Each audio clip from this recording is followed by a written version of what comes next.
Muy buenas tardes. Una vez más, sean bienvenidos a la presentación del informe trimestral julio-septiembre 2020 del Banco de México. Como siempre, es un gusto saludarles y desearles que tanto ustedes como sus familiares y seres queridos se encuentren bien. Quisiera, si me permiten, hacer la presentación de los miembros de la Junta de Gobierno que integran el Presidium. Se encuentra Gerardo Esquivel Hernández, subgobernador; Irene Espinosa Cantellano, subgobernadora; Alejandro Díaz de León Carrillo, gobernador, quien hará la presentación del informe; Javier Guzmán Calafel, subgobernador; y Jonathan Heath, subgobernador. Antes de iniciar con la presentación del informe, permítanme recordar a los compañeros de la prensa que estén interesados en participar en la sesión de preguntas, nos hagan llegar su nombre y el medio al cual representan a través del correo electrónico que incluimos en la propia invitación. Tiene el uso de la palabra Alejandro Díaz de León Carrillo, gobernador. ¿Qué tal? Muy buenas tardes a todos los que se conectan y nos escuchan, y también un saludo a todos mis compañeros de la Junta de Gobierno. La presentación, si la ponemos a recuadro,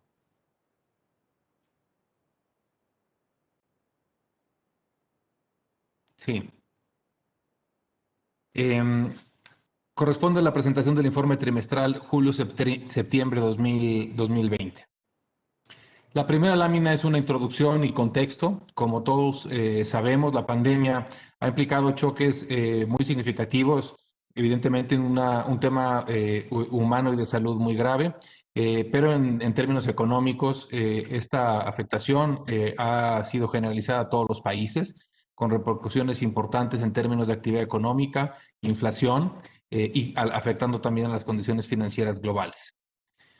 En el caso de nuestro país, después de una severa contracción en el segundo trimestre, en el tercero comenzó una recuperación, principalmente ante la reapertura de diversas actividades productivas. Como se podrán imaginar, persiste una elevada incertidumbre sobre el ritmo de esta recuperación hacia los próximos trimestres, y como se ilustrará, esto se incorpora en nuestras proyecciones. Este contexto presenta retos significativos para la recuperación de la economía mexicana, para el mercado laboral y para el sistema financiero.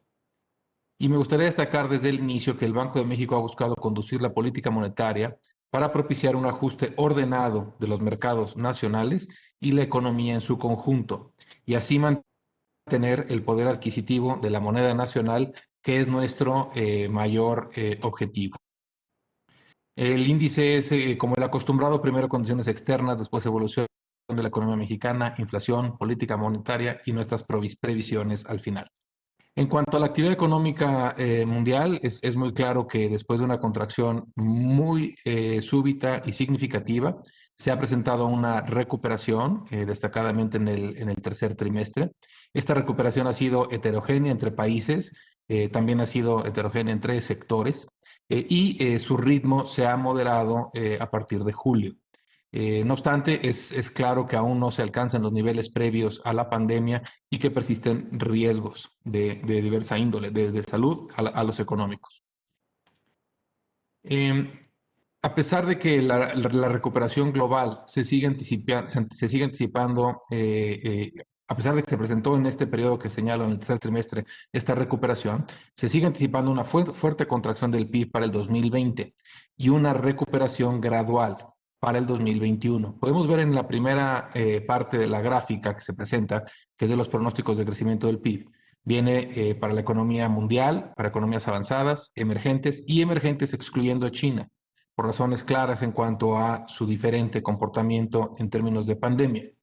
Como podemos ver, para las economías avanzadas, lo que se esperaba en junio era una contracción de 8.1%.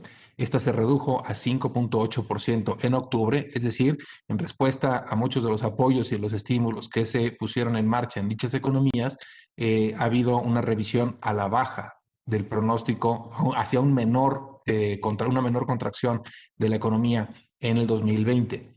Este no es el caso de las economías emergentes excluyendo a China, que pasaron de una expectativa de contracción de 5.1% en junio hacia una de 5.8% en octubre. Y para el año siguiente se ve una moderación en el crecimiento para economías avanzadas y un crecimiento ligeramente superior para las emergentes, excluyendo a China. En materia de inflación, en las economías avanzadas, tanto la inflación general como la subyacente han permanecido en niveles relativamente bajos e inferiores, claramente inferiores a los objetivos de sus respectivos bancos centrales, que suelen estar alrededor del 2%. Si bien destacaría que en los datos más recientes se advierte cierto repunte en los precios de la energía y en algunas mercancías, pero como se puede ver en las gráficas, pues inclusive en términos de inflación general en Japón y en la zona euro están en territorio negativo, inclusive en términos de la subyacente están el primero en territorio negativo y el segundo en un nivel muy cercano a cero. Y en el caso de Estados Unidos en niveles ligeramente superiores. Pasando a la respuesta de política monetaria de estas economías avanzadas, sus bancos centrales han anunciado que mantendrán tasas de interés en niveles históricamente bajos y que utilizarán sus balances para propiciar un aumento sostenido de la demanda y de la inflación, de estos niveles que veíamos en la lámina anterior de inflación muy baja, inclusive en algunos en territorio negativo, propiciar que esta repunte. Y aquí advertimos, se ilustra tanto las tasas de corto plazo, el uso del balance y también cómo las tasas de 10 años han estado en niveles claramente muy bajos, territorio negativo para la zona euro, prácticamente en cero para Japón y en niveles menor a 1% por varios meses en el caso de Estados Unidos. En materia de los precios de materias primas, aquí destacamos que después de una contracción, y se puede ver en las dos gráficas, la primera presenta sobre todo metales y la segunda precios del petróleo. Se puede ver que después de la contracción muy marcada en marzo y en abril, ha habido una recuperación. Esta recuperación ha sido en mayor medida en la parte de los metales, esto en parte porque están ligados al crecimiento de la economía china, que ha tenido una recuperación pues, más temprana y más vigorosa de lo que se preveía. En la parte de los precios del crudo, estos, si bien se han recuperado, siguen estando a niveles claramente inferiores a los niveles previos a la pandemia. En materia de mercados financieros internacionales, aquí destacar en primer lugar que han tenido un comportamiento relativamente positivo en los últimos meses, apoyados tanto en la gradual recuperación de la actividad económica mundial, esto a su vez por los estímulos monetarios, fiscales y financieros, lo cual ha contribuido a tener digamos que una mejoría en el apetito por riesgo después de los muy adversos y muy pronunciados dinámica volátil y adversa en marzo y en abril. En materia de economías emergentes y mercados financieros, aquí se destaca en la gráfica del lado izquierdo el comportamiento de los flujos acumulados hacia economías emergentes. Y se puede advertir pues, básicamente 3 episodios a partir de la pandemia. Primero, una contracción significativa en estos flujos. Después, una cierta estabilización por varias semanas. Aquí está la unidad es en semanas. Y en las más recientes ya se advierte una cierta recuperación en términos de flujos. En términos de tipos de cambio y para algunas economías emergentes seleccionadas que se presenta del lado derecho, destacaría básicamente 2 etapas. La primera es la del choque de la pandemia, que se puede ver en una significativa depreciación en marzo, abril y en algunos casos hasta mayo. Muy pronunciada para un buen número de estas economías. En el caso de Colombia, México, Brasil y Sudáfrica, en niveles considerables y superiores al 30%, alrededor del 30%. Y la segunda etapa es después de la parte más aguda del choque, que ha sido en los últimos meses, y destacaría que ha habido un comportamiento heterogéneo. Algunas economías que han mantenido niveles muy altos de ese ajuste de tipo de cambio, como es el caso de la economía brasileña, y otros como el caso de la economía mexicana y también de Colombia, que han tenido un comportamiento con una apreciación un poco más sostenida a lo largo de los últimos meses. Pasando a la economía mexicana, destacar en primer lugar, bueno, hemos tenido una afectación muy pronunciada, con una contracción muy marcada en el segundo trimestre del año, la contracción que se advierte en la primera de las gráficas. Hemos tenido una recuperación en los términos que se ilustran en el tercer trimestre del 12.04%, cuando la contracción fue del 17.05% en variación trimestral del Producto Interno Bruto. Diría que esto refleja y hemos percibido dos fases en la etapa de recuperación. La primera, la más inmediata, donde se advierte un rebote, sobre todo en la medida en la que se fueron pues abriendo actividades productivas de diversos bienes y servicios. Y la segunda, que tendrá un rol un poco más de mediano plazo, donde la demanda jugará un papel importante. Hemos visto por el lado de la demanda, que la demanda externa, y estará más claro en las siguientes láminas, ha jugado un rol importante y parte de la incertidumbre en esta recuperación será el comportamiento del consumo y de la inversión. Pero se puede ver en la gráfica de la derecha cómo esta este rebote de la producción industrial fue importante en los primeros meses posteriores a la caída que se advierte ahí en la gráfica. Otra característica importante de esta afectación económica es que ha sido, y como se puede ver en este cuadro, ahorita lo explico, ha sido mucho más súbito, profundo y sincronizado respecto a otros episodios de contracción económica. En la gráfica se compara contra 1995 y 2008 y 2009. Y se puede advertir, básicamente, se debe ver con letras muy chicas los sectores, pero son básicamente las actividades primarias, la actividad industrial y los servicios, y con la amplia gama de subsectores al interior de cada uno de estos rubros. Y se puede ver como en esta ocasión, en abril, hay una contracción, se ve por la ilustración roja, por una contracción en la variación mensual ajustada por estacionalidad, con el rojo más intenso de 20%, y vemos ahí el grado de color hacia rojo. Vemos que que fue una contracción muy generalizada, muy profunda y sincronizada. La recuperación también ha sido con una característica diferente en la medida en la que se ha podido reabrir la producción de algunos bienes y servicios. Algunos de estos ya han tenido también alguna recuperación, como se veía, con una marcada contracción, pero con un rebote en los primeros meses. Esto obviamente implica un reto, porque hay algunos de estos sectores, se pueden ver en el sector servicios, etcétera, que tuvieron y han tenido una contracción importante y que todavía no gozan de una recuperación. Eso precisamente se ve con mayor claridad en esta lámina. Aquí presentamos tanto la actividad industrial en sus principales componentes y se puede ver este comportamiento que describía de una súbita contracción, pero una recuperación relativamente también ágil, especialmente en el rubro de manufacturas. Se puede advertir que el de la construcción ha tenido pues un poco más de una contracción más pronunciada y un rebote también menos marcado como el de las manufacturas. Y en la parte de los servicios, que son la gráfica del medio y la de la derecha, se puede advertir que hay básicamente dos tipos de servicios, los que se han podido prestar a pesar de la emergencia sanitaria y han tenido menor contracción, y ahí destacan los educativos y de salud y los financieros e inmobiliarios, y otros que se han visto pues mucho más afectados por la emergencia sanitaria, como es el caso del comercio, y si nos vamos al lado derecho, pues en mucha mayor medida el alojamiento y preparación de alimentos y el esparcimiento.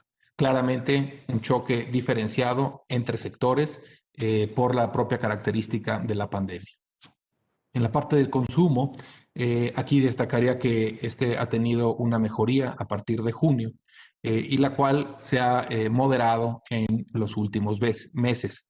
Aquí tenemos tanto el consumo privado total y sus principales componentes de servicios nacionales, bienes importados y bienes nacionales, y algunos indicadores de consumo interno, como es las ventas de la ANTAD, que tuvieron un rebote importante, y el nivel que tienen no es muy distinto al que tenían antes de la pandemia. No ha sido el mismo caso en otros rubros, como el de ingresos al por menor y la venta también de vehículos ligeros. En la parte de importaciones también se ve con una marcada afectación la importación de bienes de consumo no petrolero, no automotriz, que es la línea azul, y obviamente esto explicará en parte también el ajuste en las cuentas externas que más adelante comentaré. En términos de la inversión fija bruta presentó cierta reactivación de junio a agosto. Los principales rubros de maquinaria y equipo y de construcción continuaron recuperándose, si bien permanecen significativamente por debajo del nivel previo a la pandemia y enfrenta retos tanto de corto como de mediano plazo. Aquí también se puede ver cómo en la construcción, pues realmente ha habido una contracción importante y en niveles parecidos tanto para el sector privado como para el sector público, y una significativa contracción y una más lenta recuperación en la importación de bienes de capital, como sería de anticiparse ante un choque como el que estamos viendo. Pasando por el lado de las exportaciones, pues destacar que la demanda externa ha jugado un rol muy importante en la reactivación y en la recuperación de la actividad económica. Se puede apreciar en las exportaciones manufactureras totales, inclusive se puede ver que el mercado estadounidense ha jugado un rol muy importante y por su peso ha sido especialmente significativo. El nivel de estas exportaciones a Estados Unidos es muy cercano al que se tenía en enero del presente año. Así que esto ilustra que después de una contracción muy significativa, muy marcada por muchas del cese de operaciones en esos rubros, se ha venido recuperando. Y en las importaciones no petroleras, pues destacar que ahí se tiene, como ya se comentaba, una recuperación con menos vigor. Estos efectos se combinan en las cuentas externas y claramente esta mayor recuperación de las exportaciones respecto a las importaciones en el tercer trimestre del año, pues condujo a que el superávit comercial de mercancías se ubicara en máximos históricos, lo que impulsó a la cuenta corriente en su conjunto a un superávit considerable en el tercer trimestre del año. Y como se puede ver, pues tenemos un comportamiento pues de un crecimiento significativo en la balanza comercial no petrolera, por las razones que ya se comentó, recuperación por el lado de las exportaciones y mayor debilidad por el lado de las importaciones. Pasando al mercado laboral, aquí destacaría pues que la tasa de desocupación nacional, después de responder a la pandemia con el incremento que se puede advertir hasta niveles de 5.5%, ha tenido una mejoría, una reducción en los datos más recientes. En cuanto al componente formal e informal, se puede advertir en la gráfica intermedia que el sector que más ha amortiguado, que más ha sufrido en esta crisis de la pandemia, ha sido el sector informal. Se puede ver que registró una contracción muy importante de la población ocupada, en mucho menor medida en el mercado formal. Lo mismo se advierte en la última de las gráficas, donde se presenta para controlar e ilustrar el tamaño del choque el IGAE en la línea roja, y se presenta la población ocupada en la línea verde y la parte de puestos afiliados al IMSS en la línea azul. Y se puede ver precisamente cómo esta parte más importante del ajuste pues también ha venido por el lado de la ocupación informal en mayor medida que en la formal. No obstante, la formal sigue también teniendo pues una reducción con datos a octubre de 711,000 plazas respecto a febrero, una contracción alrededor del 3.4%. Pasando a la holgura en la economía, pues es claro que después de una muy importante ampliación de la holgura en el segundo trimestre, por esta contracción que hemos ilustrado, esta se ha revertido parcialmente en el tercero, precisamente de la mano de esta recuperación en los meses más próximos a la afectación. No obstante, destacar que aún se mantiene esta holgura ilustrada aquí a través de la estimación de la brecha de producto o el indicador mensual de holgura que se calcula en el banco en niveles históricamente amplios. Pasando a la inflación. La inflación sigue estando muy influida por los efectos de la pandemia. Después de registrar 2.15% en abril, aumentó a 4.09% en octubre. Y destacaría que en la información que se tuvo hace unos días de la primera quincena de noviembre, disminuyó a 3.43%. En este resultado destacan tanto los menores precios de los energéticos, menores presiones a la inflación por el lado de las frutas y verduras y también los efectos de las ofertas del Buen Fin. Y entraré a más detalle en las siguientes láminas. En primer lugar, en cuanto a la inflación subyacente, destacaría que esta de abril a octubre pasó de 3.5 a 3.98. En este aumento se advierte, como se puede ver en la primera de las gráficas, una clara recomposición al interior de sus componentes, que son las mercancías y los servicios, donde las mercancías tuvieron un incremento que superó a las presiones a la baja por parte de los servicios. Y eso dio como resultado que en estos meses que comentaba hubiera un aumento en la inflación subyacente. No obstante, en la primera quincena de noviembre, las mercancías no alimenticias, como se puede ver en la gráfica del centro, redujeron significativamente su variación anual con motivo del Buen Fin, que también comentaré en la siguiente gráfica.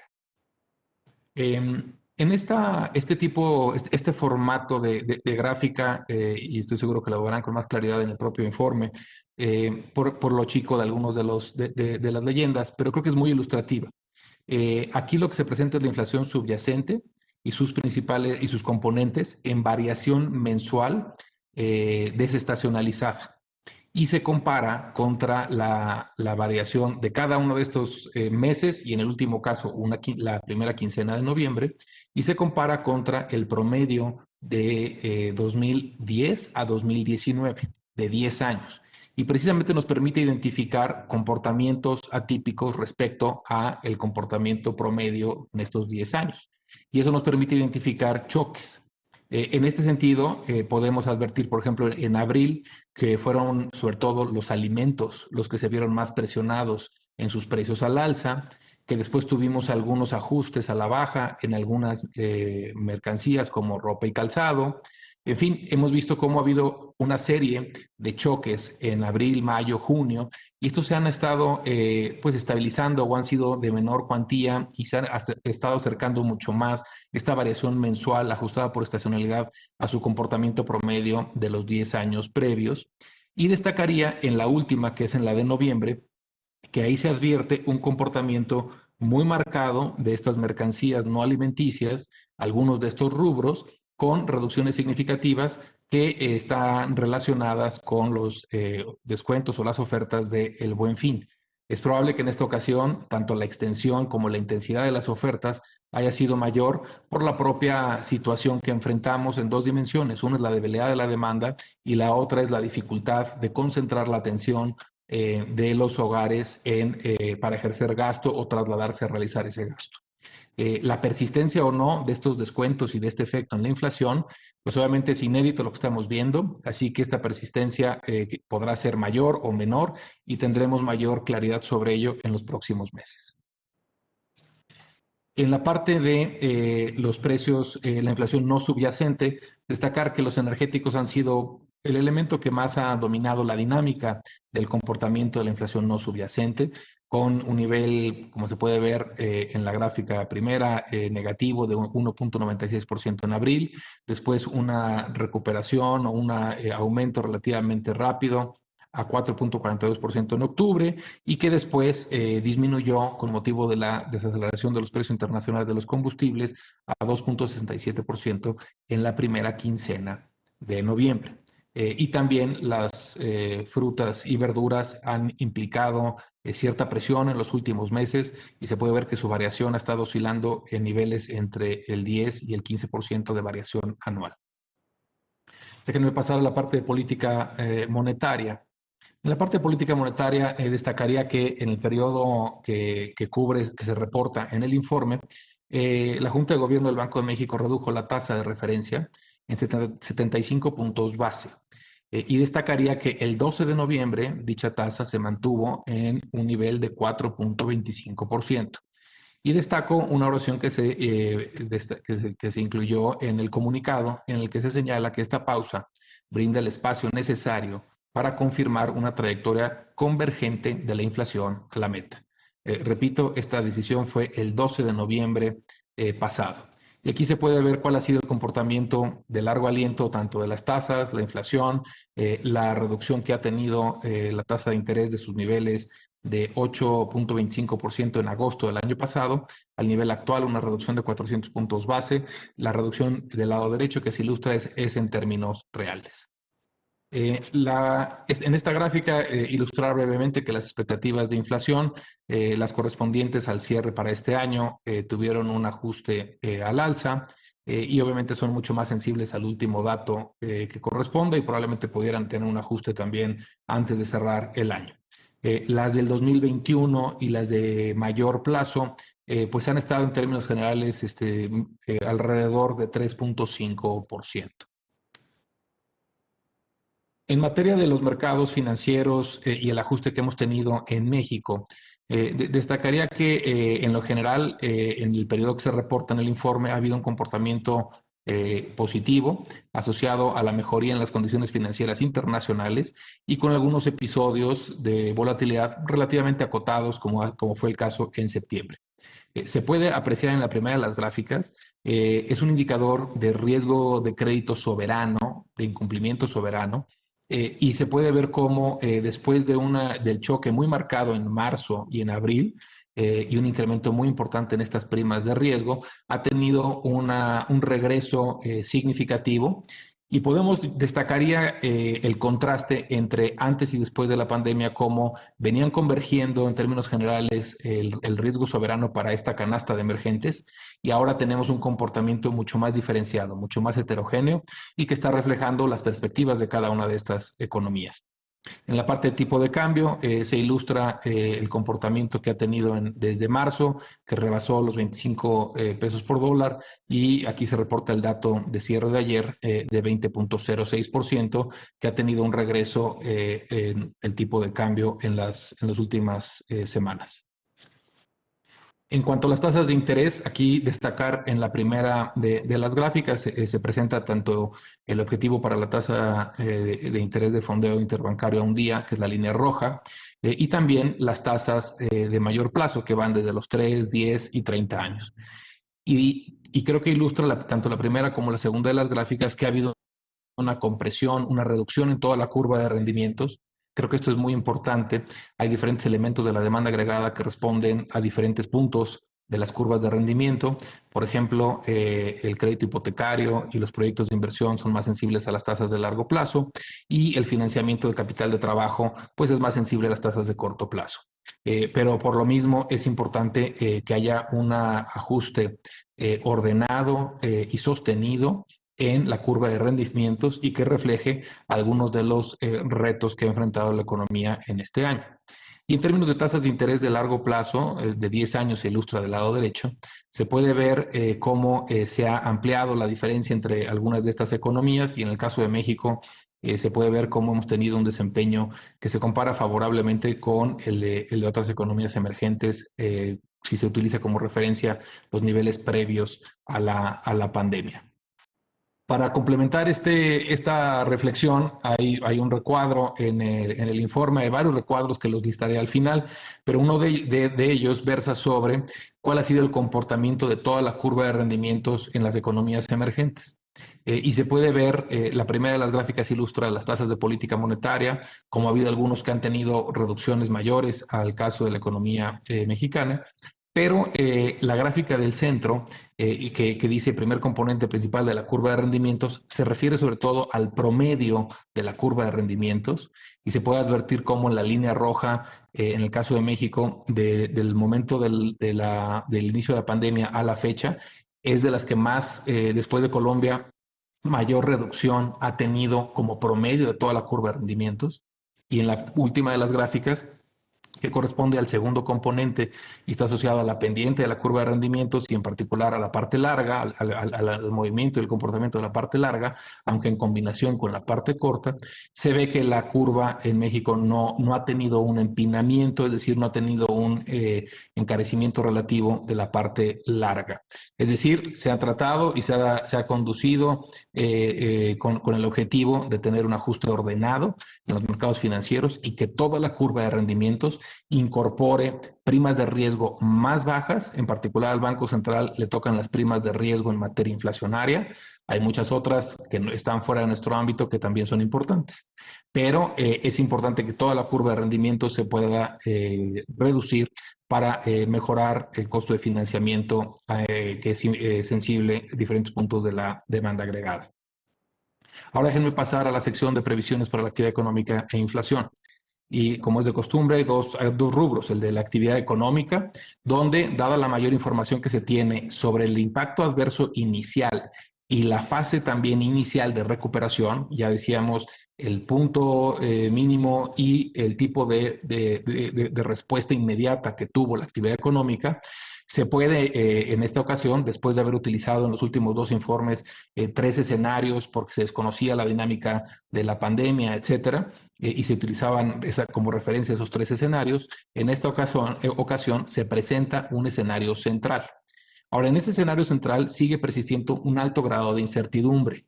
Y yo creo que esto es clara, las razones tanto en lo global como en lo nacional, y se refleja a través de un intervalo relativamente amplio este grado de incertidumbre. El escenario central, en términos generales, supone una recuperación gradual a partir de los niveles más recientes que ocupa la actividad económica, a un ritmo moderado a lo largo del horizonte de pronóstico y que converge a un crecimiento inercial hacia el 2022. Respecto a la inflación, pues claramente ya destacábamos que la pandemia ha tenido un efecto importante en la trayectoria de la inflación. A partir del escenario central para actividad económica también se presenta un escenario central para la inflación y en esta ocasión también se incluyen un par de gráficas sobre la variación trimestral ajustada por estacionalidad para identificar mejor algunos de los choques que pueden afectar transitoriamente a la misma.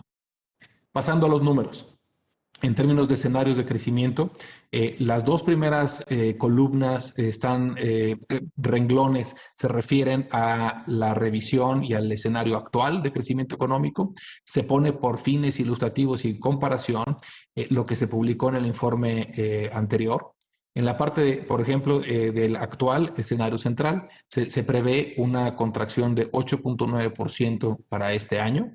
Ese lo podemos comparar y con un intervalo que va de menos 9.3 a menos 8.7. Esto se compara con el escenario que se tenía en el informe anterior. Teníamos un escenario que llamábamos tipo B, tipo V profunda y tipo U profunda, con contracciones de 8.8, 11.3 y de 12.8%. En ese sentido, el escenario central actual es relativamente cercano a el escenario de tipo V. Ahora, pasando al 2021, lo que se prevé es un crecimiento de 3.3% con amplio rango o un intervalo que va desde 0.6 en caso de que hubiera una afectación adicional y contracción de una segunda ronda de contracción y afectación en la actividad, como un crecimiento con mayor vigor que sería de 5.3%. Este escenario central y sus intervalos se comparan con lo que teníamos anteriormente y que se presenta ahí en el cuadro. Y por primera ocasión, y como es costumbre, en el reporte que se publica en noviembre, damos a conocer, incluimos un año más, en este caso es el de 2022, con un escenario central de crecimiento de 2.6% y un intervalo que va de 2.6 a 3.8%. En términos de la variación de los puestos de trabajo afiliados al IMSS, tiene una revisión a la baja, la contracción para este año, como se puede apreciar, y tiene una revisión al alza, la generación de empleo para el siguiente año. De igual manera se incluye por primera ocasión el del 2022. En la gráfica se puede ilustrar la trayectoria de este escenario central, el límite superior y el límite inferior, y cómo se compara esto con los escenarios que se presentaron en el informe anterior. Y en términos de cuenta corriente, pues esto refleja la corrección importante que se ha dado en los últimos datos y es el principal motivo de la revisión que también se presenta.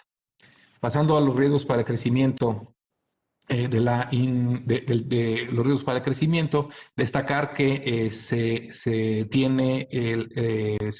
transmite que están sesgados a la baja el sesgo de estas presiones que voy a mencionar. A la baja, que se prolonguen las medidas de distanciamiento social o se retomen medidas más estrictas. Episodios adicionales de volatilidad en los mercados financieros. Que las medidas de apoyo a nivel nacional o internacional sean insuficientes o se trunquen antes de lo esperado. Que las secuelas causadas por la pandemia sobre la economía sean más permanentes, que se observen reducciones en la calificación de la deuda soberana y de Pemex, y que persista un entorno de incertidumbre y que afecta la inversión. Al alza podrían contribuir que la pandemia se disipe en el corto plazo como resultado de tanto los tratamientos como de un proceso de vacuna efectiva y que se vaya generalizando, que los estímulos que sean otorgados sean efectivos para contrarrestar las secuelas de la pandemia y apoyar la recuperación de la economía global, y que la reciente entrada en vigor del tratado del TEMEC propicie una inversión mayor a la esperada. En cuanto a la inflación, destacaría que la revisión y la trayectoria que se presenta en este informe para la misma, en el corto plazo se ajusta a la baja respecto al escenario anterior por el comportamiento observado recientemente. Y hacia adelante se presentan trayectorias ligeramente más elevadas para la subyacente y la no subyacente, y se continúa esperando que en el horizonte de pronóstico de 12 a 24 meses la inflación general se ubique alrededor de 3%.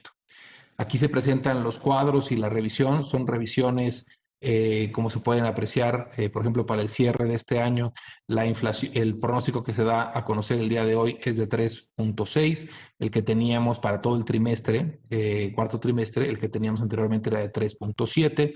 En los mismos términos para el primer trimestre del año siguiente, 3.6, 3.6, y se ve de 4.3 en el actual respecto a 4.2 que teníamos en el segundo trimestre en la publicación anterior, 3.1 y 3.1 en el tercero, 3.3 contra 2.9% en el cuarto trimestre del año entrante. Y en los siguientes también una trayectoria superior en la parte del pronóstico actual.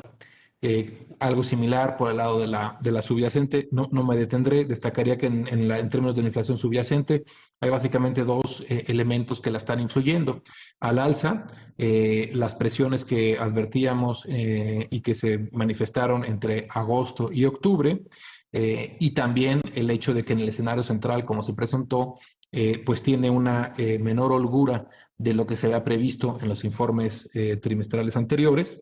Y como una influencia a la baja, destacan dos fuerzas. Una es las significativas ofertas del Buen Fin, que su grado de transitoriedad o persistencia pues es algo inédito y que estará por advertirse, y que dentro del pronóstico está incluido como predominantemente transitorias.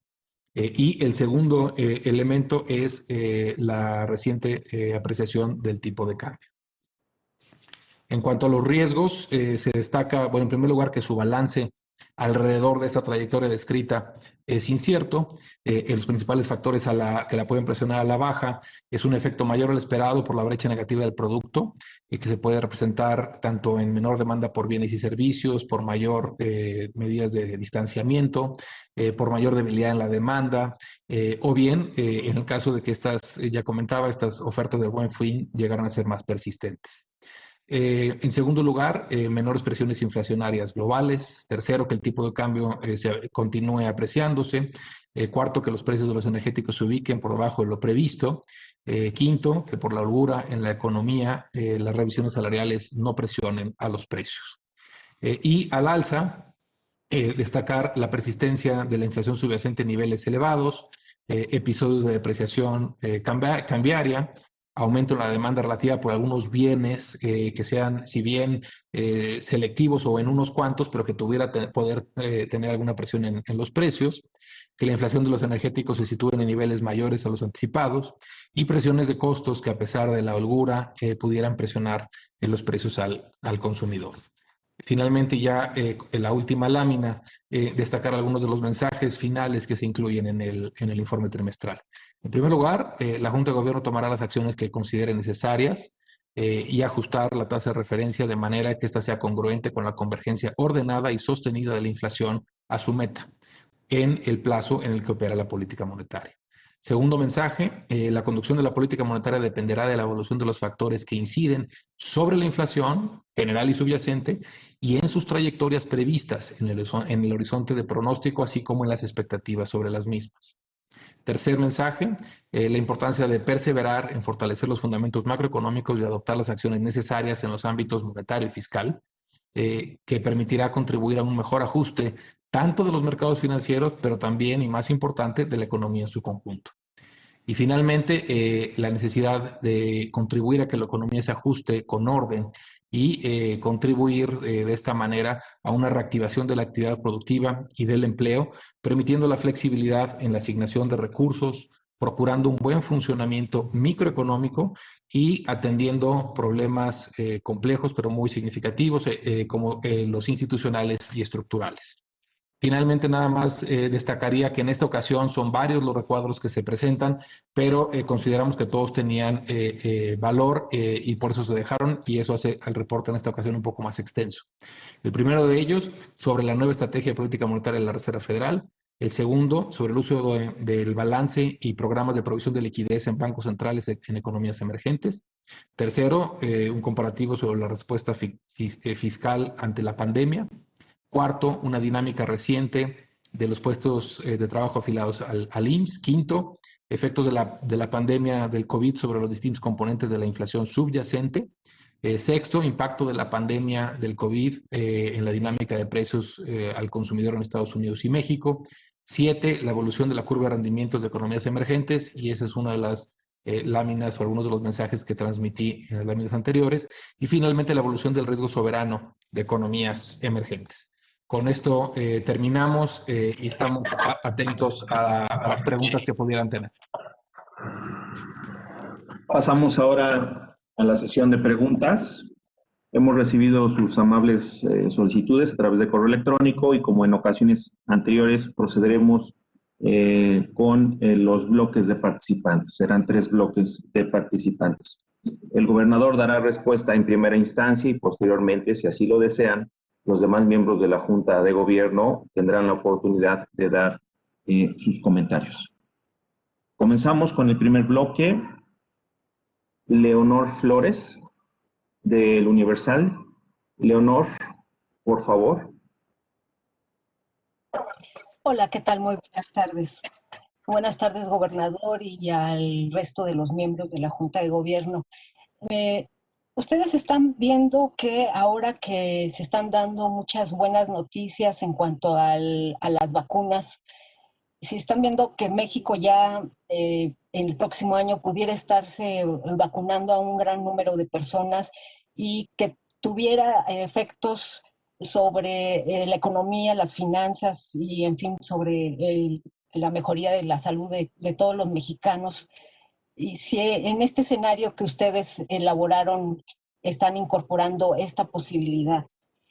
Por otra parte, si pudiera darnos algunos primeros comentarios en relación a la iniciativa de ley que se presentó en el Senado para reformar la ley del Banco de México en materia de captación de divisas. Y finalmente, ¿ustedes consideran que los casos de corrupción que se están destapando actualmente con lo de la estafa maestra y Odebrecht abonan para la confianza en México, que se esté cumpliendo en realidad el compromiso de combatir la corrupción? Gracias. Pasamos ahora con Max de Handelbar, de Bloomberg.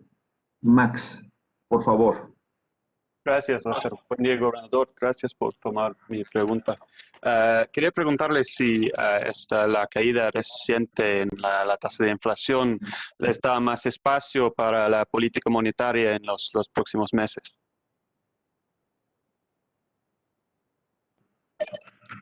Muchas gracias, Max. Continuamos ahora con Yolanda Morales, del Economista. Yolanda. Buenas tardes, gobernador. Buenas tardes a todos los miembros de la Junta de Gobierno. Quisiera preguntarles, el día de ayer, el estado de cuentas del Banco de México informó nuevamente un aumento en la base monetaria. Entiendo que ustedes satisfacen la demanda de billetes y monedas, pero no me queda claro cómo es que viviendo la mayor recesión en tantas décadas, con una destrucción de empleo como la que estamos viendo, se siga demandando el efectivo en niveles históricos. Entonces les quiero preguntar si el circulante es una herramienta adicional, más bien la base monetaria es una herramienta adicional para flexibilizar las condiciones monetarias. Si me permiten una segunda pregunta, los alimentos y medicinas presentan alzas mensuales consistentes, particularmente desde abril. Les quiero preguntar si estamos viendo aquí efectos de segundo orden, porque entiendo que los alimentos tienen precios volátiles, pero las medicinas no.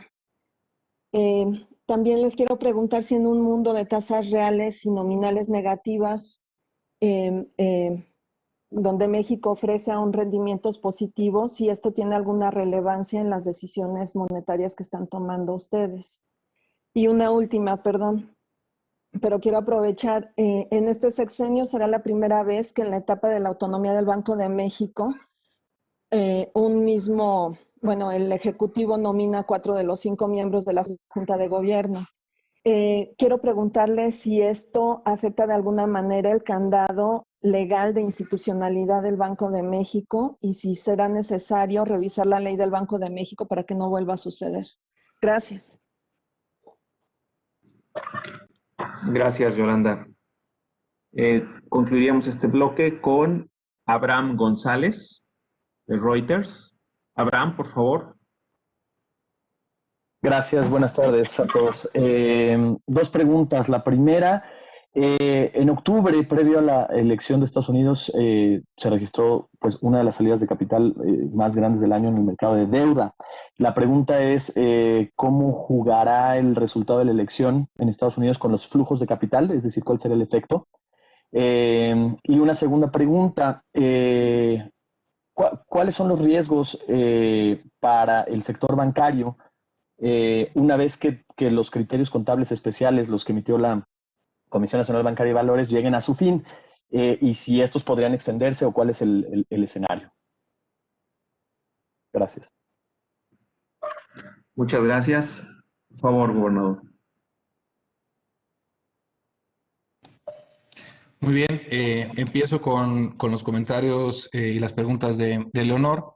La primera de ellas tiene que ver sobre si un escenario, digamos, favorable o positivo, o buenas noticias por el lado de las vacunas, cuál sería el impacto que podría tener y si esto está incorporado en el escenario. Destacaría, como se comentó, que en el escenario central está incorporada una recuperación gradual y eventualmente hacia un escenario inercial.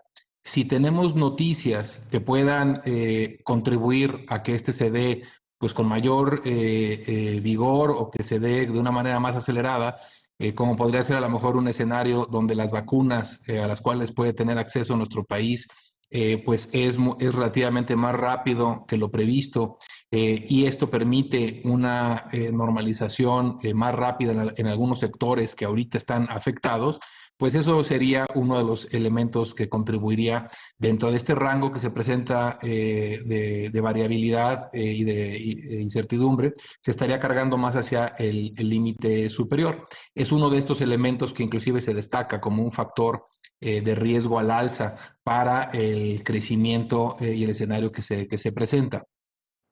La segunda tiene que ver con cuál es la opinión que tenemos sobre la iniciativa del Senado, que se presentó en el Senado hace unos días, sobre las divisas y en particular sobre el manejo y procesamiento del efectivo en moneda extranjera. Destacaría lo siguiente. En primer lugar, es claro que el beneficio que podría tener para los migrantes nacionales el contar con un mecanismo, un proceso robusto, seguro y de bajo riesgo para el manejo de la moneda extranjera en efectivo que traen a nuestro país, pues obviamente sería muy útil y conveniente. Ahora, el mecanismo tiene que ser robusto y debe minimizar el riesgo de que se incluyan recursos de procedencia ilícita en el sistema financiero. Y eso, ya que esto puede implicar riesgos de operación y de disponibilidad de recursos a cualquier entidad financiera que los maneje. Esto lo quiero destacar, claramente es un elemento de riesgo y hay que encontrar los mecanismos más robustos para fortalecer esos procesos sin incrementar esos riesgos. Por ello, el banco está listo para colaborar con el legislativo en encontrar las mejores alternativas de solución para fortalecer el mecanismo de procesamiento de efectivo de moneda extranjera en nuestro país en beneficio de los migrantes y en apoyo a la fortaleza del sistema financiero mexicano. Y aquí es muy importante que ese riesgo se minimice y se ponga en los lugares donde pueda hacer menos daño y no acercarlo a las instituciones o al balance de las instituciones que pueda tener un impacto o un riesgo mucho mayor. Y sobra decir la importancia y la criticidad que tiene el manejo de las reservas internacionales que rebasan los 194,000 millones de dólares y lo clave y lo crucial que es para el Estado mexicano tener plena disponibilidad de esos recursos. Así que con gusto el banco puede colaborar en encontrar los mejores mecanismos. De nuevo, reitero, que minimicen el riesgo de ese procesamiento y que lo dejen en el ámbito que más convenga y que menos exponga pues al Estado mexicano, como ya destacaba. La tercera parte de la pregunta, que tiene que ver con los elementos de si algunos de estos elementos de combate a la corrupción están asociados con elementos o no de confianza. Yo diría que la confianza gravita alrededor del Estado de Derecho en un sentido y una concepción amplia en todas y cada una de sus líneas, y yo creo que el banco pues no entramos más en detalles de elementos más específicos. La segunda, la de Max de Bloomberg, sobre si la caída en la inflación da o no espacio. Bueno, yo creo que y por eso en la presentación y en el informe se repite de manera muy clara la frase que se puso en el comunicado, que el espacio que nos hemos dado en la Junta de Gobierno para revisar toda la información es precisamente para poder confirmar si hay una trayectoria convergente de la inflación hacia su meta. Y es precisamente lo que estaremos haciendo acopio de información, no solo con lo que hemos visto, sino con lo que estaremos viendo antes de nuestra decisión de mediados de diciembre. Habrá información adicional, estaremos incorporando todo y más que decir si un dato da o no da oportunidad de espacio, lo que diría es: la reflexión es integral, estaremos revisando todo el conjunto de información y eso nos permitirá identificar si hay si se confirma esta trayectoria convergente de la inflación hacia su meta. Y en su momento tomaremos la decisión que corresponda. En cuanto a las preguntas de Yolanda Morales, son varias. En cuanto al estado de cuenta, el aumento de la base monetaria y si esto... ¿cómo se explica en un entorno de contracción económica? Yo creo que se explica por una situación pues, de emergencia sanitaria en la que la población va menos, con menor frecuencia a las sucursales bancarias, va con menor frecuencia al cajero. Cuando va al cajero probablemente retira más efectivo del que usualmente retiraba, precisamente para reducir la frecuencia de visitas y de tránsito a las instituciones bancarias. Puede también incrementar su saldo precautorio por si hay alguna necesidad o alguna de gasto que pudiera enfrentar. Y destacaría que esto no es particular en México. Se ha observado prácticamente en todas las economías un aumento significativo en la demanda por base monetaria, por billetes y monedas, por circulante. Así que esto tiene más bien una razón del lado del tipo de choque y de emergencia que estamos enfrentando. Sobre si los alimentos y medicinas y los aumentos que se han presentado desde abril, estos son efectos de segundo orden o no. Usualmente los efectos de segundo orden se presentan cuando la actividad económica crece por arriba de su nivel de tendencia y hay una brecha positiva en la holgura. Estaremos en el lado superior, no en el lado inferior de la brecha de producto. En este caso, dada la contracción que hemos observado en la actividad económica, es difícil pensar que esto estuviera asociado a efectos de segundo orden generalizados. Ahora, puede ser distinto si hay un aumento en la demanda por algunos bienes en lo particular, como pueden ser algunos medicamentos. Bueno, eso ya no es un efecto tanto de segundo orden, sino es más bien pues, un cambio o un ajuste de precios relativos derivado de la emergencia que estamos enfrentando. En cuanto a las tasas reales, claramente estamos en un entorno más complicado que otros bancos centrales, porque otros bancos centrales han tenido una brecha negativa de producto como la nuestra, pero han tenido la inflación claramente por abajo de su meta, inclusive ampliándose en terreno por abajo de su meta, y eso les ha permitido tener otros elementos monetarios para poner en sus economías. En el caso nuestro, hemos ido tratando de identificar el balance que mejor reconcilia los choques que estamos enfrentando con el cumplimiento de nuestro mandato y en plena conciencia del entorno complejo que se enfrenta a nivel global. Y la última de las preguntas sobre los nombramientos en la Junta de Gobierno. Yo creo que los nombramientos de la Junta de Gobierno están muy claros y muy bien definidos los procesos y los procedimientos en la propia ley del banco. Yo creo que los procesos y los perfiles están muy claramente definidos. Ya el banco cumplió el año pasado 25 años de autonomía. Yo creo que la ley, exactamente los términos en los que está, son términos muy precisos y yo creo que el cabal cumplimiento de lo que está escrito, estoy seguro que seguirá abonando a construir una institución fuerte, autónoma. Todos los miembros de la Junta estamos concentrados en lograr los objetivos del Banco Central. Todos tenemos compartimos ese común denominador, así que no me cabe duda de que el cabal cumplimiento de la ley contribuirá a que sigamos enfocados en cumplir nuestro mandato. Y en la última de Abraham, si las elecciones en Estados Unidos hace 4 años hubo ajustes de portafolio y en el tipo de cambio, sobre todo porque había como parte de una agenda de uno de los candidatos que ganó la revisión del Tratado de Libre Comercio en Norteamérica. Y eso obviamente, pues eso fue un factor de incertidumbre durante un periodo relativamente largo. En esta ocasión, pues advertimos que no hay elementos de México que sobresalgan en esta coyuntura, así que no advertimos algún elemento que pudiera tener algún impacto. Y en la segunda dimensión, en cuanto a los riesgos y un poco que enfrenta el sistema bancario y financiero en su conjunto, el miércoles de la semana que entra estaremos presentando el reporte de estabilidad financiera. Habrá oportunidad de entrar muy a fondo, pero podemos comentar que el sistema bancario sigue manteniendo niveles de capital elevados, de liquidez amplia, y que esto hasta el momento ha sido muy útil para enfrentar estos choques.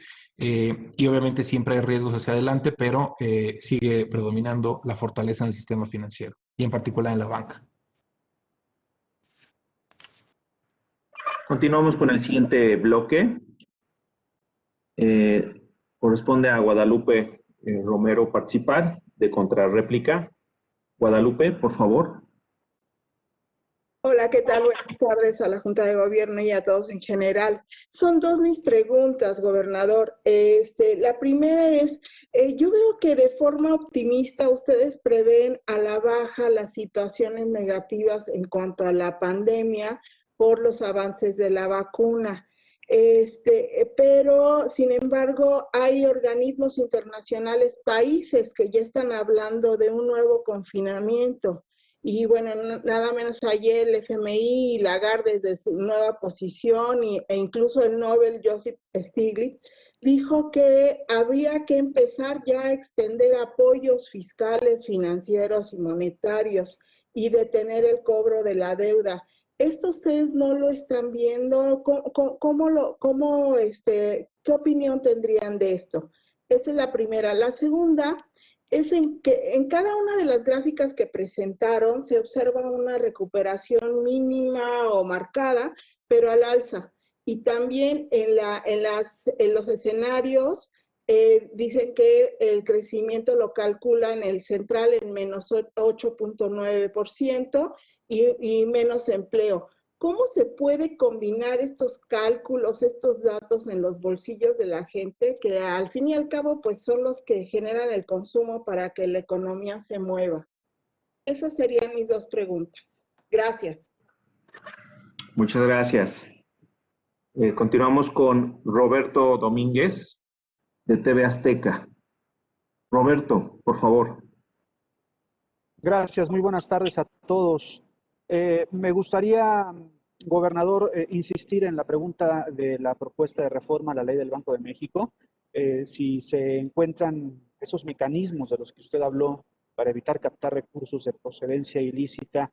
La pregunta concreta es si es conveniente que el Banco de México le compre a las instituciones financieras esas divisas en efectivo y las integre a las reservas internacionales, sobre todo porque la propuesta pues señala que de esa forma se desahogaría el sistema financiero y además el beneficio sería para millones de familias que viven de esas remesas. Eso según lo dice la propia propuesta. Le agradezco mucho su respuesta, señor gobernador.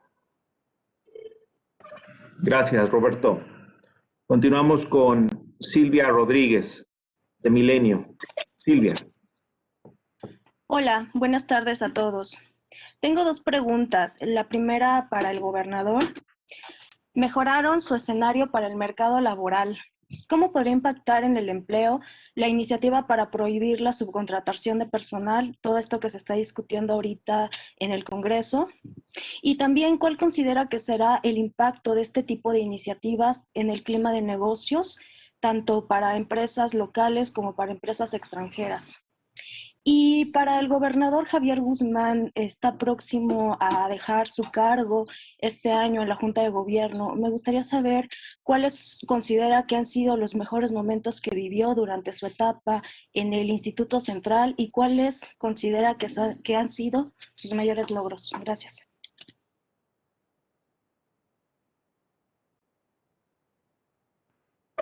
Muchas gracias. Finalmente, para este segundo bloque, correspondría a Luz Helena Marcos, de Expansión. Luz Helena, por favor. Hola, ¿qué tal? Buenas tardes. Pues yo quiero insistir también con el tema de la ley de outsourcing. Sabemos que el sector servicios y algunas manufacturas son quienes más emplean este tipo de esquema de contratación. Supongo que entonces las estimaciones que ustedes hicieron de recuperación de empleo no están contemplando esta reforma, o si sí, pues ojalá me pudieran ayudar con eso. Y finalmente quisiera saber sobre el tema de los recursos que los bancos no están usando para apoyar a las pymes. ¿Qué es lo que tendría que pasar o qué está en sus manos todavía hacer para que se pueda impulsar, se pueda ayudar más bien a estos pequeños negocios? Muchas gracias. Muchas gracias. Por favor, gobernador. Muy bien, empezando con las preguntas de Guadalupe sobre si en nuestro escenario estamos considerando pues más bien un supuesto optimista, etcétera. Yo diría que hemos precisamente tratado de describir a ese escenario como un escenario de una recuperación moderada y con una salida hacia un escenario inercial, como ya lo comentaba. Sentimos que esa es, es el escenario central. Obviamente hay factores de riesgo. Tú comentabas en particular algunos que ya sean algunos banqueros centrales o economistas distinguidos, etcétera, han destacado, y que sobre todo tiene que ver con el hecho de que hubiera o se mantenga la posibilidad de que se acelere el contagio en varias economías avanzadas, y que eso diera como resultado que se retomaran medidas más estrictas de distanciamiento social y de confinamiento. Ese es uno de los factores de riesgo. De hecho, es el primer factor de riesgo para el crecimiento que se destaca en el informe trimestral y en la presentación. Estamos plenamente conscientes de que estamos en una situación muy adversa de la mano de la pandemia, y que la pandemia no está ni controlada ni está atrás de nosotros. Sigue estando en el día a día, y diferentes países están y estamos enfrentando diferentes retos. Y claramente en el hemisferio norte, en la medida en la que vamos entrando a la etapa de invierno, pues todas las enfermedades respiratorias pues son un factor de riesgo mayor. Así que estamos claramente conscientes de ello, y por eso es que está destacado como uno de los principales factores de riesgo, y aún así lo que se está incorporado es un escenario central de recuperación moderada, y creemos que es razonable. En cuanto a y esto un poco también busca identificar en la recuperación del empleo cómo es posible que podemos tener esta revisión en nuestro escenario de generación de puestos de trabajo afiliados al IMSS. Un poco destacaría que ya tenemos bastante información respecto al informe anterior en términos no solo de la actividad económica y su recuperación, sino también en cuanto al mercado laboral. Y de ahí que en congruencia con estos escenarios que hemos platicado, da lugar a esta revisión a la baja en cuanto al número de puestos de trabajo que se perderían en el presente año. Pasando a la pregunta de Roberto sobre la legislación que está en el Senado en materia de manejo de efectivo en moneda extranjera. Reiteraría los mensajes de mi primera intervención. Claramente es muy deseable encontrar un mecanismo y funcionamientos adecuados para el manejo de los recursos que traen los connacionales a nuestro país. La pregunta es cuál es el mecanismo más afortunado para hacer eso. Y todos sabemos que el riesgo que está asociado a ese manejo efectivo gravita con los criterios y los riesgos asociados al lavado de dinero. Y también sabemos que cuando hay alguna institución que asume en la operación cotidiana con esos recursos, asume el riesgo. Aquí el conocimiento de cliente no se limita nada más al primer eslabón de la cadena. El conocimiento de cliente y la debida diligencia en el conocimiento del origen de esos recursos obliga desde el primer eslabón hasta el último. Y el último eslabón asume el riesgo desde el primero. En ese sentido, la reflexión a la que invita es cuál es el mecanismo y el proceso más atinado para lograr ese objetivo, y consideramos que debe ser un mecanismo que no lleve ese riesgo a el balance de una institución que es precisamente la encargada de administrar los activos de reserva internacional del Estado mexicano, y que debe de tener plena disponibilidad y pleno control de los mismos en beneficio del país. Estamos atentos a colaborar y a identificar las mejores alternativas de solución a un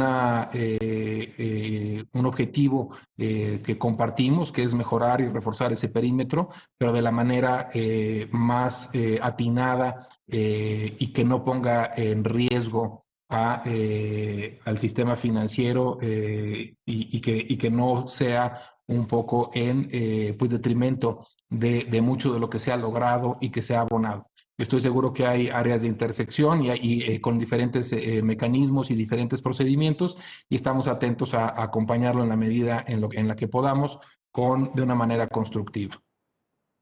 En cuanto a la pregunta de Silvia Rodríguez, que la juntaría con la primera de Luz Helena, sobre el tema del outsourcing.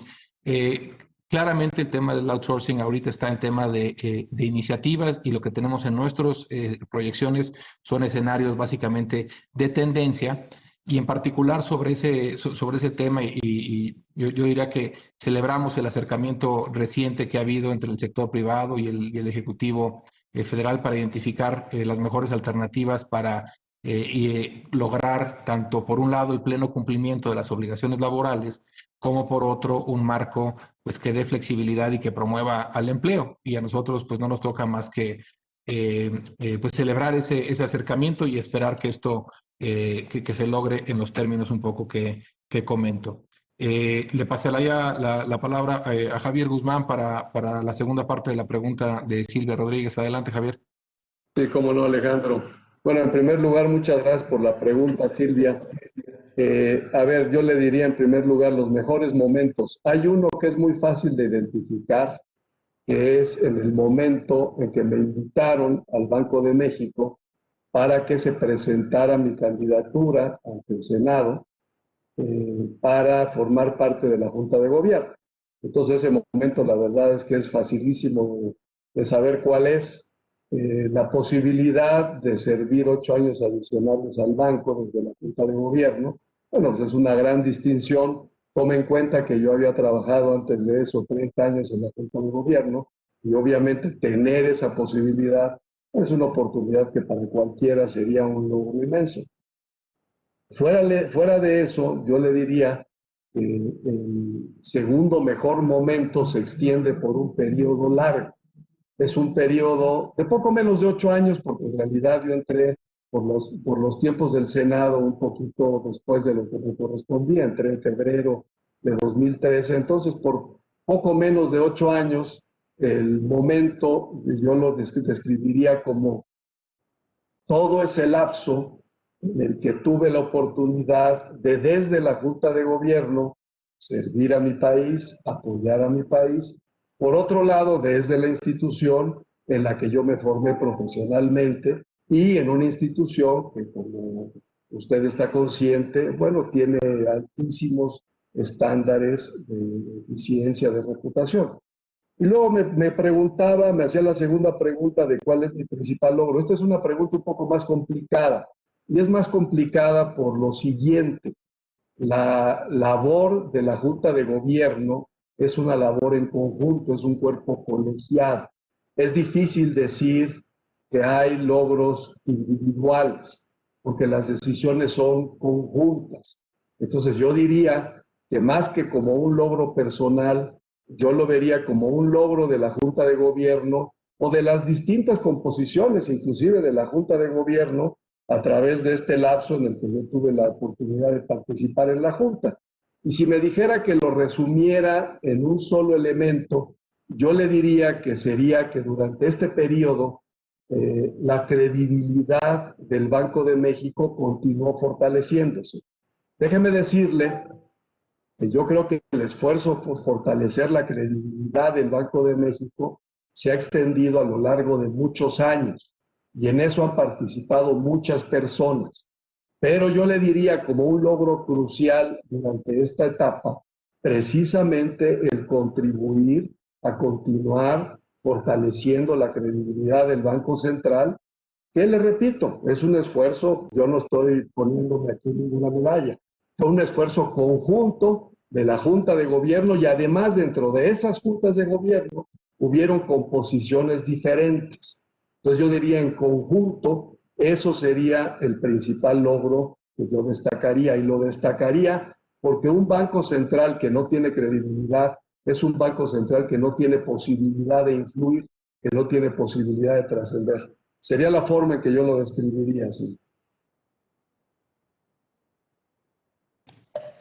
Creo que solo me quedaría contestar a la segunda pregunta de Luz Helena en esta ronda, que tenía que ver con ¿Por qué algunos de los recursos que el banco ha puesto a disposición de algunos intermediarios de los bancos para facilitar el crédito a pymes y algunos hogares no se han utilizado?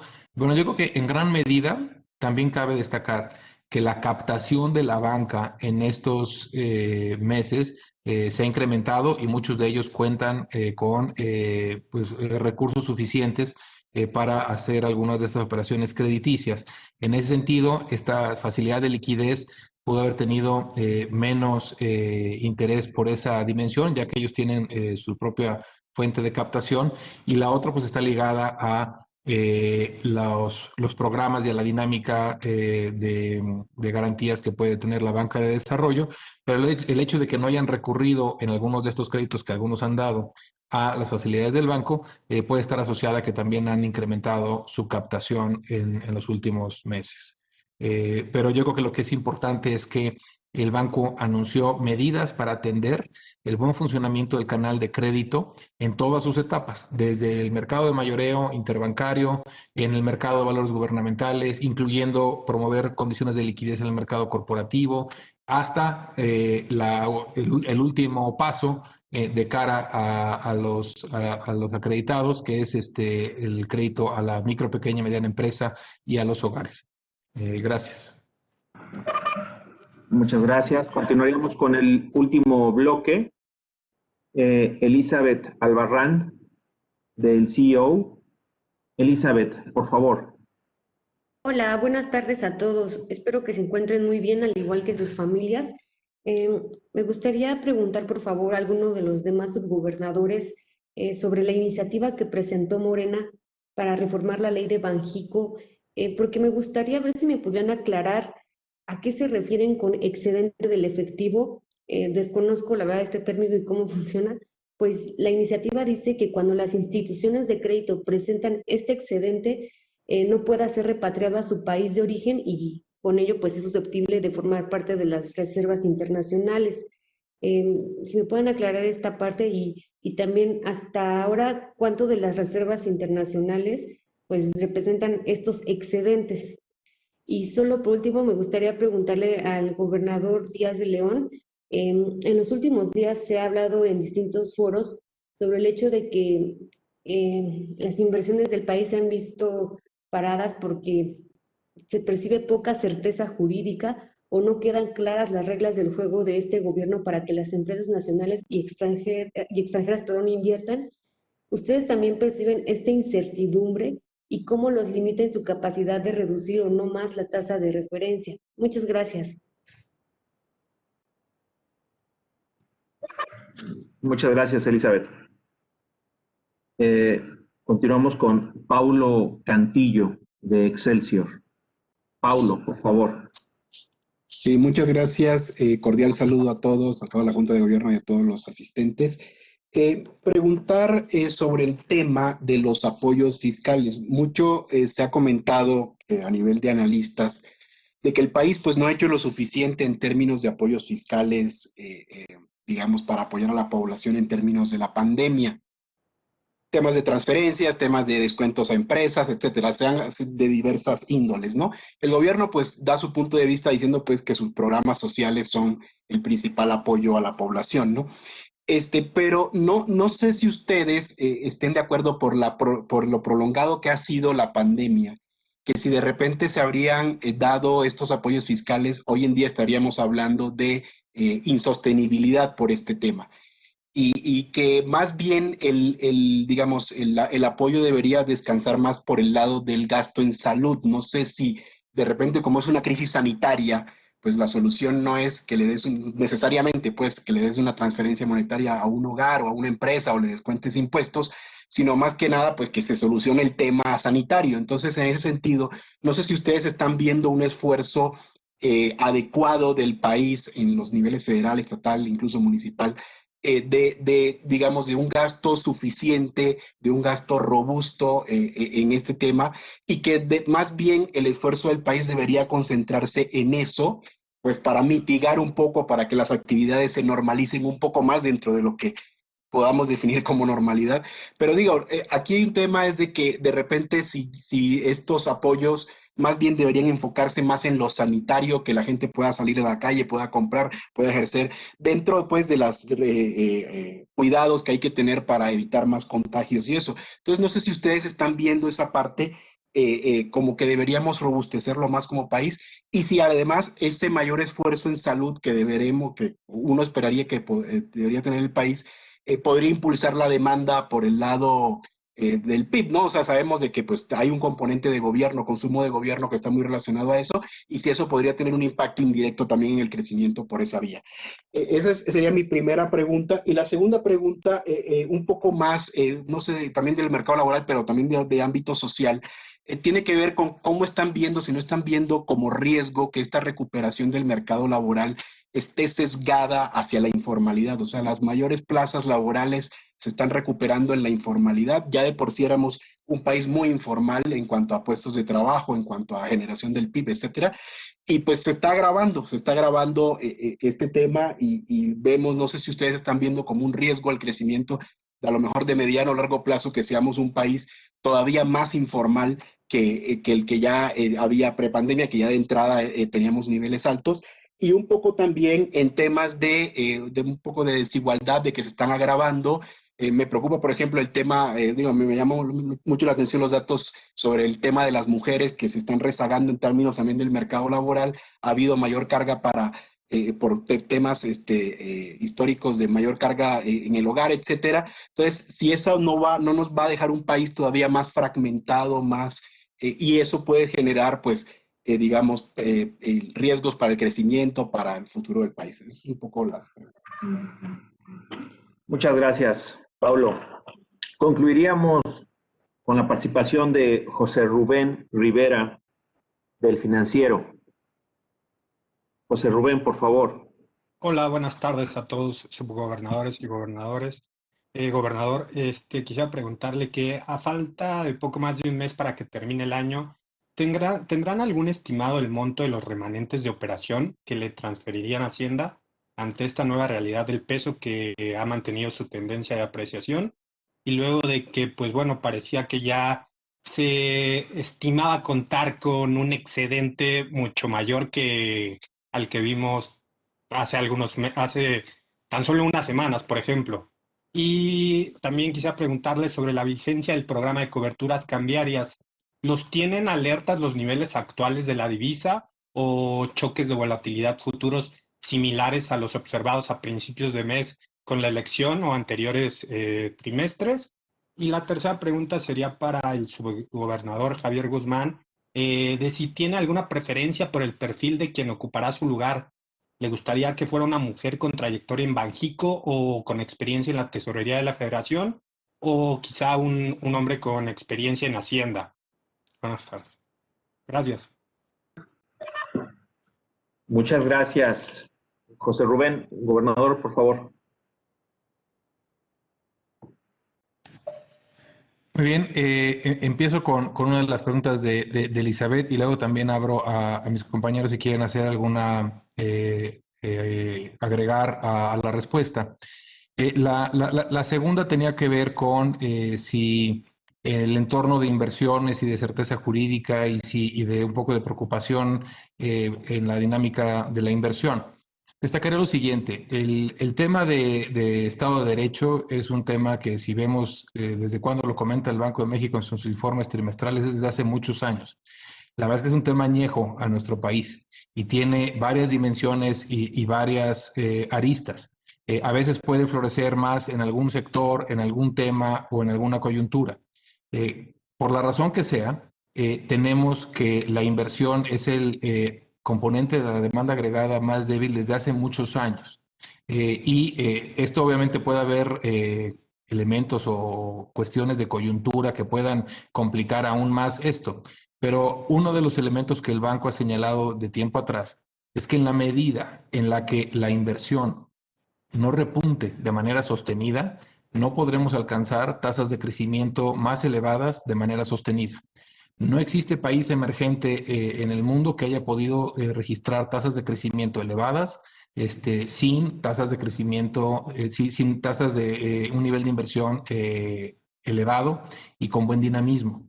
Entonces, en ese sentido, lo hemos comentado de tiempo atrás y sigue siendo un elemento de preocupación y de atención. Hay que atender estos factores. Y la primera de las preguntas que tenía que ver con el flujo de los excedentes en efectivo, destacaría que como la mayoría de los bancos centrales y más los que tenemos régimen de libre flotación, nuestros activos internacionales están invertidos todos de manera en depósitos, de manera digital, por así decirlo, no en físico.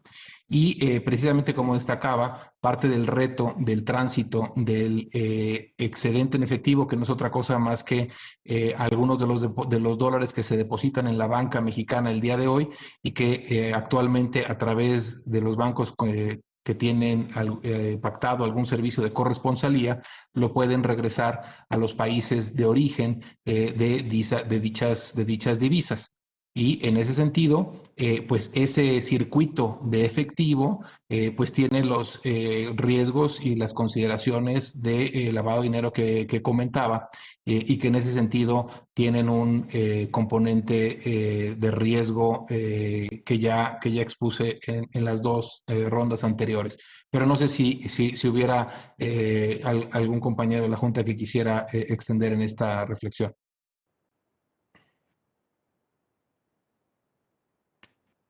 De no ser el caso, pasaría a la pregunta de Paulo en cuanto a el tema fiscal. El tema fiscal, y es un tema que se pregunta con recurrencia, sobre todo en una situación de adversidad como la que enfrentamos. Y la verdad es que el Banco Central, tanto en el pasado y ahora no es la excepción, contestamos de la siguiente manera. Es de primer orden de importancia tener sostenibilidad en las cuentas fiscales. Y podemos ver, y a lo mejor algunas economías, precisamente de cara a esta emergencia, puede que hayan corrido algún riesgo o que puedan haber debilitado esa resiliencia de las finanzas públicas. De primer orden de importancia es tener finanzas públicas sostenibles. Y obviamente dentro de la sostenibilidad de las finanzas públicas hay muchas combinaciones, unas con más o menor gasto. Si se quiere una con más gasto, pues tiene que estar correspondida con mayores ingresos sostenibles a lo largo del tiempo. Esa es una decisión que está fuera del Banco Central. Esa es una decisión que está y que comparten el Ejecutivo y el Legislativo y que cada año se plasma en los presupuestos de egresos y también en la ley de ingresos. Entonces, al final del día, lo que es de primer orden de importancia y el banco siempre ha destacado es la sostenibilidad de las finanzas públicas. Y ya la composición del gasto e inclusive el tamaño absoluto del gasto y la idoneidad de ese gasto de cara a una situación tan adversa como la que hemos enfrentado, etcétera, esa ya no es una reflexión del Banco Central, es una reflexión que, como señalo, comparten el Ejecutivo y el Legislativo. Y para nosotros lo que es importante es siempre reforzar que las finanzas públicas sean sostenibles. Porque de lo contrario, todo se complica. Cuando se va perdiendo el anclaje macroeconómico, todo lo demás también se empieza a complicar. En cuanto al tema de la recuperación, de por qué ha venido la recuperación más por el lado de la informalidad, más que por el lado del empleo formal, destacaría que también los empleos que más se perdieron con motivo de la emergencia sanitaria fueron principalmente la ocupación informal. Así que yo creo que es natural que la propia informalidad, que mostró mucha, pues digamos que flexibilidad a la baja, también lo está haciendo a la alza. Y pasando a las preguntas de José Rubén Rivera, en cuanto al estimado de remanentes, y nos han preguntado en varias ocasiones que presentamos los informes trimestrales, destacaría lo mismo que hemos señalado en el pasado. Es un ciclo anual. El ciclo anual es lo que es el paso número 1. Para poder determinar si hay un remanente de operación, primero hay que cerrar el año de operación, y es un año calendario. Eso sucederá el 31 de diciembre de este año. Y obviamente hemos estado sujetos a una volatilidad muy importante. Número 2, el resultado de operación del año tiene que, en primer lugar, compensar, primero, pérdidas de ejercicios anteriores. Segundo lugar, llevar el nivel de capital al nivel objetivo planteado en la ley. Y en tercer lugar, hacer una reserva por revaluación de activos. Y lo que queda es el llamado remanente de operación. Claramente pues no estamos en posición ni de conocerlo y aplicaremos la ley en estricto sentido cuando corresponda. Y en términos de si en el mercado cambiario identificamos algo o en las coberturas, etcétera, la verdad es que hemos identificado que en la medida en la que parte del riesgo global se ha venido pues conteniendo. Primero, por los estímulos, amplios estímulos fiscales y monetarios en las economías sistémicamente importantes que han bajado las primas de riesgo y han hecho que los flujos se recuperen. Y de manera más reciente, la previsión de que haya disponibilidad de vacunas hacia finales de este año y con mayor claridad hacia el primer trimestre del año que entra, ha contribuido a que los mercados financieros funcionen un poco mejor. Y la última es de Javier. Adelante, Javier. Con mucho gusto.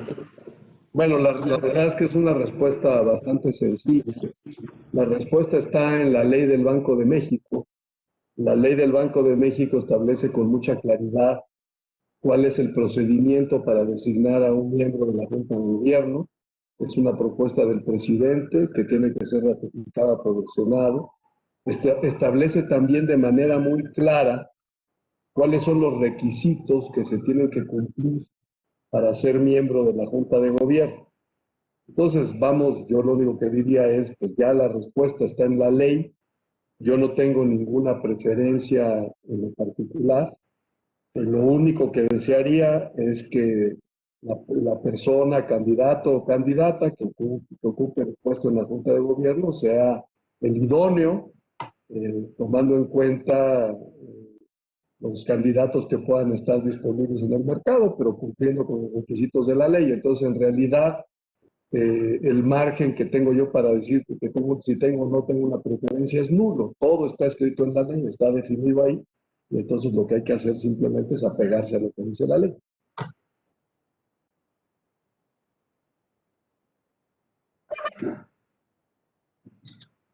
Muy bien.